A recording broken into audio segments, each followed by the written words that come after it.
সামনেই ডাকসু নির্বাচন।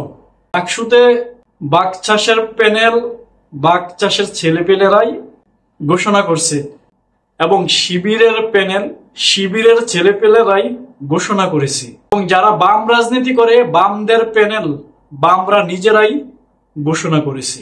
আর স্বতন্ত্র যারা নির্বাচন করবে সেই প্যানেল তারা নিজেরাই ঘোষণা করেছে। আর পৃথিবীর বৃহত্তম একটা ছাত্র সংগঠন ছাত্র দলের প্যানেল ঘোষণা করেছে তারেক রহমান।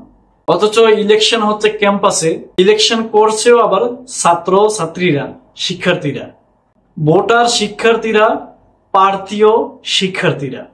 অন্যরা সবাই নিজেদের প্যানেল নিজেরাই ঘোষণা দিয়েছে, কিন্তু ছাত্র দলের মতো এত বড় একটা সংগঠন তারা মধুর ক্যান্টিনে বসে তাদের প্যানেল ঘোষণা দিতে তারা অক্ষম। তাদের প্যানেল ঘোষণা করা হয়েছে লন্ডন থেকে। আর আমাদের ছাত্র দলের ভাই বোনদের উদ্দেশ্যে ছোট্ট করে একটা নসিহত করতে চাই।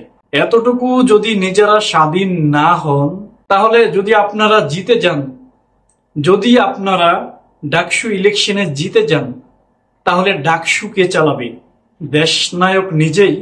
বিষয়টা খুবই হাস্যকর একটা ব্যাপার, কারণ এখানে শিক্ষার্থীরাই প্রার্থী, শিক্ষার্থীরাই ভোটার। এখানে বহিরাগত একজন ছাত্র দলের প্যানেল ঘোষণা করে।